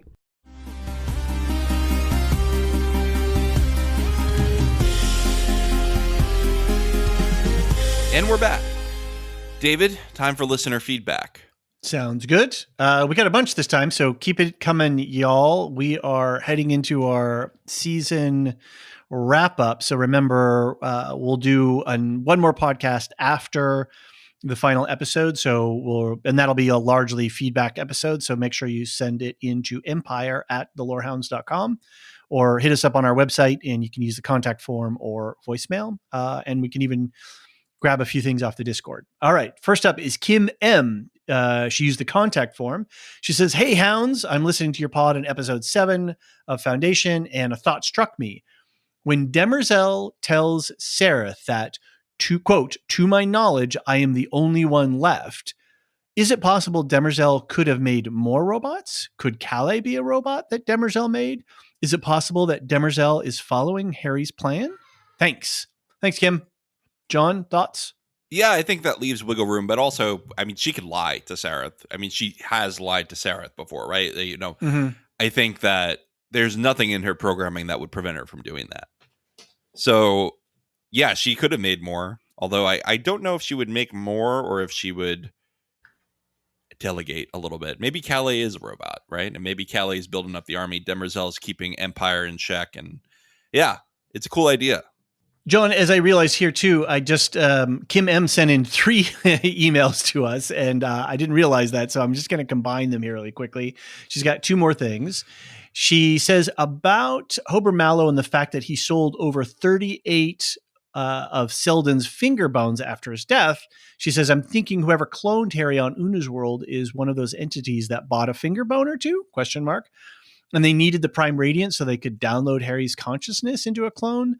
The more finger bones and parts of Harry that are out there, maybe we'll see more clones of him, ? And it seems like the 2 Harrys found out about Hober at the exact same time. So we kind of resolved that in this episode. Jumping ahead, I can't believe it's almost over either. I've got a few other thoughts about the last episode. I think Glaywin is going to persuade Bell to either fight against Empire or maybe even join Foundation or leave the fight altogether. Perhaps that will persuade the Spacers to join Foundation. Also, if anything happens to Becky, I'm going to be very upset. Remember in I'm season sorry, 1, Kim. Sorry. You're upset. Sorry for your upset. I think I read this email after I watched the new episode, and I was like, oh, no, Kim. Oh, no. Sorry, Kim. Yeah, she says she loved that they turned a really scary monster into something lovable instead. Sort of like a big cat with giant shoulder claws. Love Kim. Thanks, Kim. Thanks for all your feedback. Keep it coming. We've got episode 8 and 9 and 10 yet to go. So yeah, what about this idea of can they not jump the shark and still keep Harry around in some sort of physical form beyond just being in the vault, being a digital ghost? Yeah. So I guess my question with the clone theory is, how does this clone have the memories of the Harry that was digitized? if it's a traditional clone. Or really any kind of clone, right? Because just duplicating somebody's DNA does not mean that you can press out a version of them that it looks the same, acts the same, has the same memories as the previous version. So, I mean, I guess that's my pitch for the robot theory, but I also don't know how Harry died. If Harry did die, because I guess we're still not 100% sure of that. Right. Because now we were faked out with Salvor, so I'm not completely convinced that this Harry's dead anyway. I think we just have to keep watching. I don't think that we have the answers that we need to answer all these questions, you know? I'm nervous about this idea of Harry still being alive because I don't want it to be a Glenn crawling out from the dumpster in, Walking Dead situation. Right. How many times can you bring back a character and sort of not jump the shark? Yeah. So it's a very fraught thing. I mean, if he does it, can they pull it off? That's going to be a real test. So, needless to say, I'm a little bit nervous. So, good question. We at least have Vault Harry, so we won't be without Jared Harris. Who Vault Harry is very funny too, from the real physical Harry. Yes. He was very funny in this episode. So he was really good, and he does seem to have, like you say, a different vibe from the other Harry. All right. Marilyn R. Pukila, our favorite Tolkien scholar, writes in and she says, "Hello, Lorehounds. Great podcast as always." And she compliments me on my encapsulation of her research that she sent me. So, I started with good input, so the output could be of a better quality. Interesting conversation on choices over what you eat and which creatures suffer. I'm not sure that sharing the suffering is required, though. It seems to me that an acceptance of the reality that life feeds on life can be made with gratitude and equanimity. Suffering need not enter into it. I also feel that any people who can block off their own thoughts from others, read others' thoughts, and block others' thoughts would certainly be able to block off the pain signals coming from anyone else. Tellum certainly seems to be impervious to that pain that people experience when they are drowning. I suspect that she simply chooses not to teach this particular bit of mentalic ability to her followers. John, any thoughts on that? Yeah, although now I'm convinced that she has, I'm not convinced, I've been told that she has a lot more power than the average mentalic, because she's many mentalic. She's sort of the Omegatron, right? Of what am I trying to say? The Power Rangers all get together. Megatron, and they form the big. Is that right? No, Megatron is Transformers. So I'm trying to figure. She's the Power Rangers come together and form the big giant guy who faces everybody. That's what we have here in Tellum. And so if you have that, then maybe she can turn things off the way other people can't. I don't know. Yeah. Interesting. All right, she continues. I think and hope that Gale's return to counting primes indicates that she's looking for ways to block her mind from interference from the mentalics. I think it's possible that she could be just playing along with Tellum and the others for a time being as she works to boost her own abilities to find out how far she can go. To do this, she had to convince Tellum and the others that she's on their side, while all the time she's trying to figure out how to break free. Given her hatred of Harry's control of her, I really can't see that she would fall into Tellum's plans without a single bit of resistance. Well, certainly being on the table, I think she is does not have the upper hand here in this situation. Yeah, I mean, also, I don't know if Gale normally would give in right this way, but also she's under the influence of the Mentalic's mental manipulation. She's not herself right now. I think that's fair to say. Right. And I think that it is a fair read that she wants approval, right? That's a big part of her motivation. Her I think psychological Tellum motivation. really called her on that. And when Tellum gives her the candy that Harry withheld from her, which is ultimate praise, and you're going to be in charge. You're special, you are my prodigy, and you're special. That is a lot more enticing than Harry going, well, we got a lot of work ahead of us, and we'll have to spend our time figuring out how to best push and nudge the Foundation. Also, Harry has not, nurtured trust from her. Harry has withheld information from her constantly, and made her doubt herself, and made her feel like the villain for just having the ability to see the future a little bit. Yeah, not trusting her. Yeah, right. And that's Harry's MO across the board. even with his own digital copy. Yeah, so I do think you can make clear distinctions between how she feels about them based on just their behavior towards her. Right. So, John, I'm not alone in my prison of thinking that Markley Oh my God. was. You know what? I thought it was a wrong idea from the beginning. And now I literally have David Goyer as evidence that it's not correct. In the most hilarious way. Marilyn says, I agree with David. Markley may very well be one of the cited from Ignis. I have to think that Tellum has agents on Trantor. And how else did Markley hide his work for Sereth so well given his regular memory audits? I'm not sure that Dominion could have learned that much from Rue's experience to be able to audit memories without leaving a trace. And speaking of Rue, I'm rather afraid that she's become very vulnerable given her knowledge that Demerzel is a robot, not to mention Sarah's increasingly risky maneuvers. She may well come under threat from Day in order to control Sarah's behavior. Well, in this episode, Sarah certainly comes to Day's side and bolsters him rather than undercuts him. Well, she bolsters him in a way that was very political, I think, was very, I'm going to make you feel good right now so that while you're hot and heavy, you go do something stupid. Right. You go, yes, darling, you go off planet and while I get with your younger clone. What a big, strong man you are. You know, oh, you're going to bring me a planet for my wedding gift? Oh, great. Yeah. So, she's playing a very dangerous game, but she's playing it well. She's playing it well, considering her age and her experience. Yeah, so she's doing good. And yes, wah, pour one out for Markley in my theory. Thanks for trying to ride with me there, Marilyn. I appreciate that. A couple more things she has. Another faith belief distinction. You believe the plane can fly. You have faith that the pilot is well trained. The technicians have all been careful and that the plane has recently tuned into tip-top shape. The phrase, blessed are those who have not seen and yet believe. She says not a word for word quotation, but it comes from the book of John, chapter 20:29. Jesus says this to the doubting Thomases as a rebuke when he appears after his resurrection, just so that Thomas can touch his body and then believe in the resurrection. Thomas requires experiential knowledge to bring in the third piece of my discussion about this rather than anyone else's say so.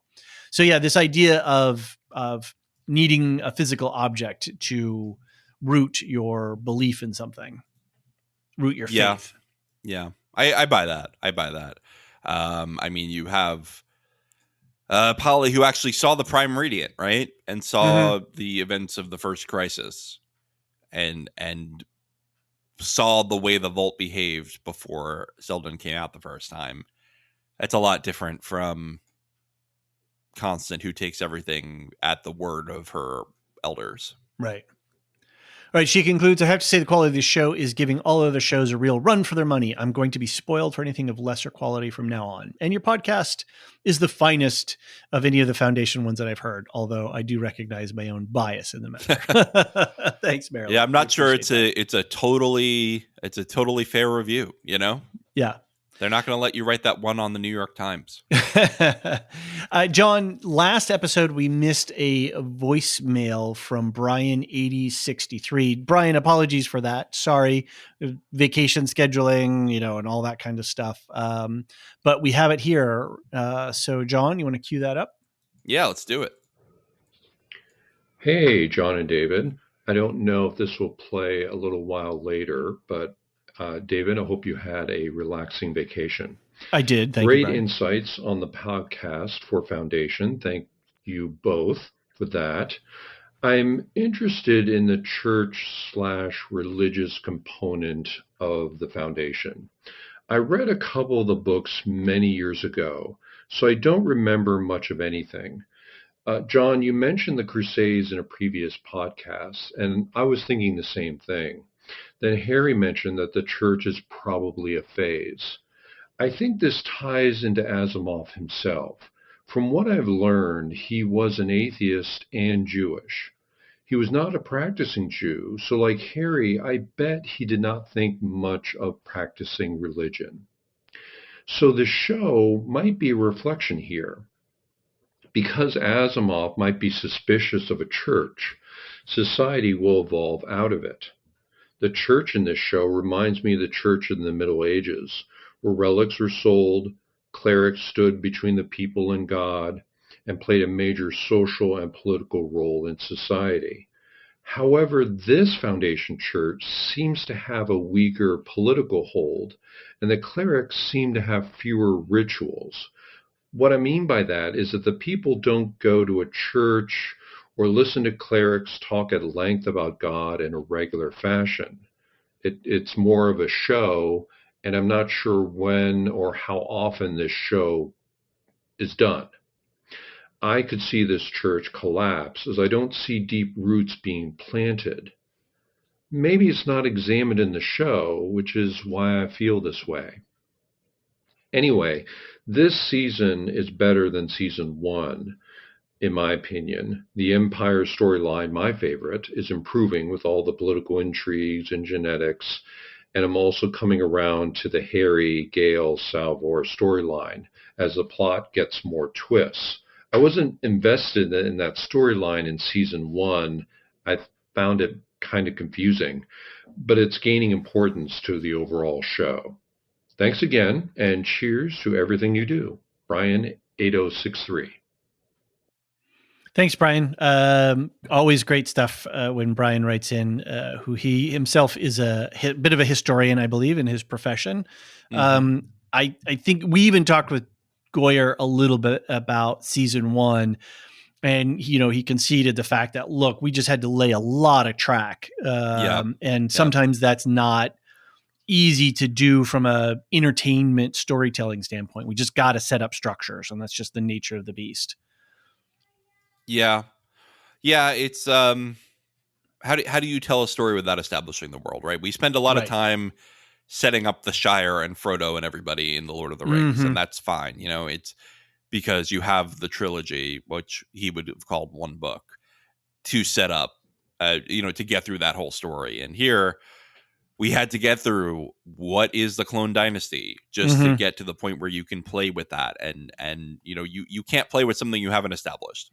And Gale and Salvor and Harry and all that, and even so, and we there's obviously a lot of known about how COVID really threw a wrench into the works for them, and how that created some difficulties. And I agree that I believe the actors are have grown into their roles, and I feel like the writers' room and the directors and the directing, all of that is really ticking along now. It's really humming. And if we have this quality for the rest of the run, however long they get, it's going to be it's going to go on the shelf, on the top shelf, as one of the better television science fiction shows that we've had in a long time. Absolutely. I really hope that we can stay at this quality level this whole run. And regarding relics and the church in Europe, the Christian church in the Middle Ages in Europe, I believe that's all overt on on the writer's part to say, this is what we were modeling this off of. Definitely. All right. Last up, Duve71. Duve says, "Hey guys, blimey, this show just gets better and better. Just did not see Salvor being the necessary death, but of course it makes perfect sense. Not too much feedback this week as the second hour pod you pulled this week. Geez, you must have really great spouses." Yeah, we do. We do. And we have to make sure that we balance our life versus podcasting. So, yep. Anyway, a little late with the episode to watch the pod listen, blah, blah, blah. Skipping some stuff here. Such great writing, directing, and acting in this episode, especially with the Sareth Demerzel Empire Triangle. The tension in the Zen Garden scene was palpable, which then ramped up in the medical scene. Like you, I loved the slight bit of humor to puncture what was not only a tense scene, but a deeply uncomfortable one. I can't believe that having all those minions in the room wasn't a conscious setup by Demerzel to be exactly that uncomfortable and invasive as part of the power plays going on here. Yeah, Yeah. definitely. To that end, that scene with Demerzel just laying out the horrendous truth was a double violation for Sereth. Phew, harsh to watch. Agreed. And beautiful acting and really great writing all around. Mm-hmm. Other thoughts were how Bell is talking out loud about why it would not be a great move to side with Foundation against the Empire. Methinks he doth protest. Yeah, boy, it's getting to the end of the podcast. Methinks he doth protest too much. What could make him take a step he obviously would like to do? ? That's a good question. We didn't really talk about that too much too. When he sort of walks through the logic of, well, look, if I did this, then what? If I did that, then what? Right. Right. Yeah, it's really interesting to see Bell wrestling with these issues and to see what his ultimate choices might be, because there's stakes involved, right? There's space. He's obviously got a good relationship with Spacers. Right. They've developed that all season long. He's joking with them. He respects them. They respect him. She who pity laughs. Yep. He's respected by his troops. So if he made a move and broke his oath to Empire, or if he could find some sort of legalese way to, get around that, we'll see. I think it's a really interesting question. And I think it very much goes into this question of what the story of the Mahabharata is. A big chunk of it is about, which is following your Dharma, which is the path that's for you based on who you are and what your values and beliefs are. And so, again, it's another really great dimension. Carries on. I like David's theory on the guard being a mentalic spy. Anything is possible at this point. You're creating an army of Markleys. That's right. I had 2 supporters. I'm sorry for everyone who followed me down this path, but hey, that's what this is the fun stuff of the podcasting, right? You're leading them all down through the staircase to the mysterious Markley cave. He who what's he who rabbit holes. There you go. That works. With the death of Salvor just now, just not sure where we're going to go next, which I love. It's great to have a show that's willing to confound expectations, but give you conclusions to draw some of these conundrums that actually make sense. The only one really still giving me an itch is the whole hologram Harry to human. Is he actually dead? Perhaps just shut down? We know predictions and patterns are Harry's superpowers, so I can't believe he would not have foreseen the whole Mentalics need to take him and Salvor off the board to realize Gale as their messiah. Yeah, there's got to be more going on here with this. There's something. Yeah, I don't trust my own eyes, just like the Mentalics at this point. Nor should we. Is David Goyer our Tellum in this fantasy world? He might be Tellum, but he was much nicer than Tellum. Much nicer, yeah. That's his magic power. All right, Duve concludes, we saw in season 1 the power of psychohistory and how Harry's predictive powers accounted for pretty much all things apart from Gale, obviously, whereas we seem to be getting shown how the model is going wildly off course. Or is it? Only 3 episodes left. Eek. Enjoy the Empire's Peace. Stu, a.k.a. Duve71. Thanks, Duve. Always good to hear from you. Yeah. So 2 left now. And yeah, I think that's a big question. Is the Spacers not siding with Foundation a strategic blunder or a strategic success? Was this all a setup to push Empire into overextending themselves and push them into a trap? I think that it would be very satisfying if the Spacers did go with Hobart in the end, because that's a good deal for them, and it would be a satisfying moment if they kind of had their whole Entmoot. You remember the Entmoot in right, right, and okay, all right, we've had our discussion, and now we're ready to go and fight on the side of the Foundation.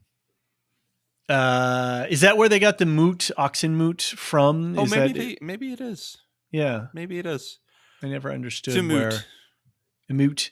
Yeah, no, that's a good question. And we've got not a lot of runway left for this season. So, all right, John, I think that wraps it up for us today. I think so. Yeah, we are enjoying the show. Can't wait for episode 9. Check out the Goyer interview as soon as that drops. Patrons should be getting it shortly, and the public will be getting what you said. We're going to try and get it out for Sunday. Yep, I think Sunday. Awesome. Cool. All right. David, it's been fun, but we have a couple more things to get through. Just our programming notes and our. I was ready to sign off. I thought we were done. Yeah, there. sorry. I've ruined your vibe here. I've harshed your vibe. Right. So, but yes, programming. I was going to tell you all about our affiliates. Please do so. I always like to hear about our affiliates. We've got Will Shift Us, and it's going strong with Dune. Elysia is working on updating her schedule to account for the moving of the Dune Part 2 movie premiere. But once she has that figured out, she's going to start posting again. And she and Luke will be breaking down the Dune series from the books to the would-be movies to the movies that actually happened to the video game. So you will see the culture of Dune. She'll be going through all that. It's going to be some great conversations. She's already released her preview pod. So I hope you'll check out her feed for that. Anthony is over on Properly Howard Movie Review with his friend Steve, and the two of them are breaking down remakes all season. And when I say breakdown, it's not like a scene-by-scene breakdown like we do. I think more using them as punching bags a lot of the time, which is fun. It's really fun. It's they make fun of it. They talk about what they like. They talk about what they didn't like. And in the end, they decide if it's better, worse, or on par with your average Ron Howard movie.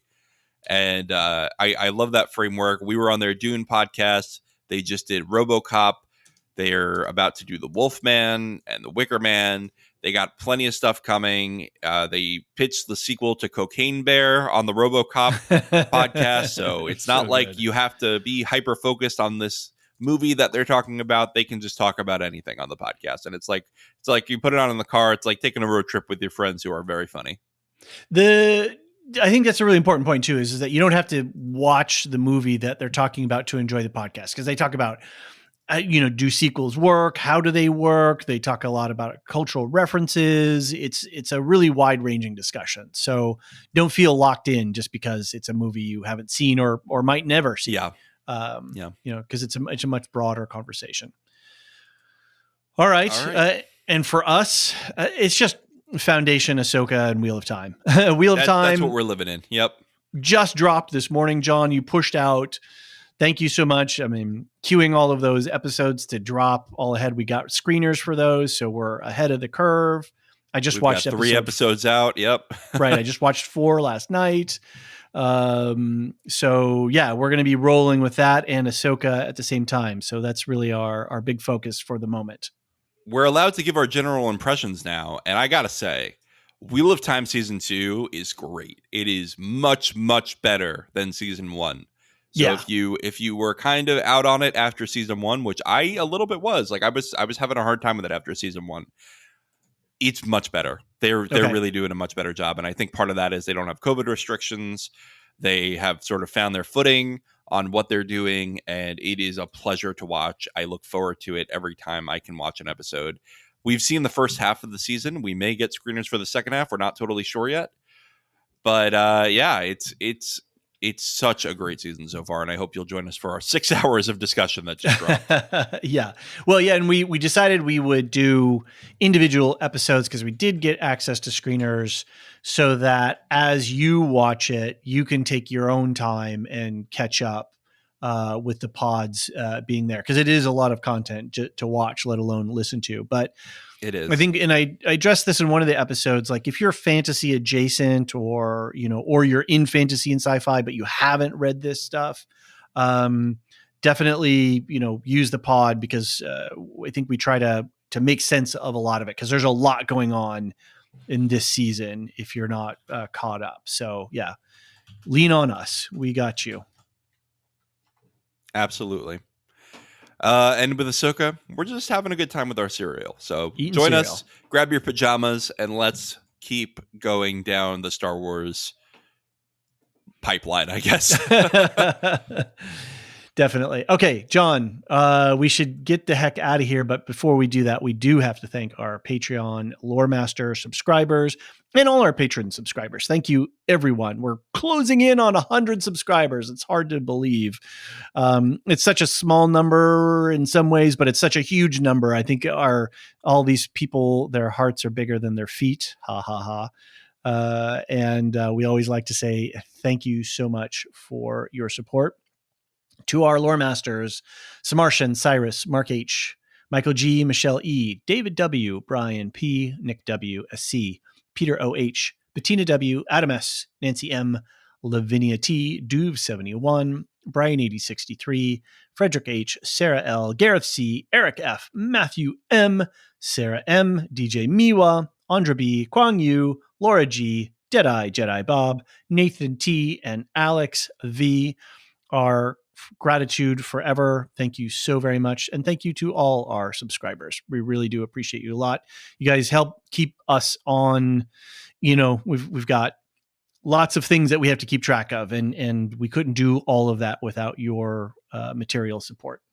So thanks, everyone, and we'll see you on the Goyer interview. The Lorehounds podcast is produced and published by the Lorehounds.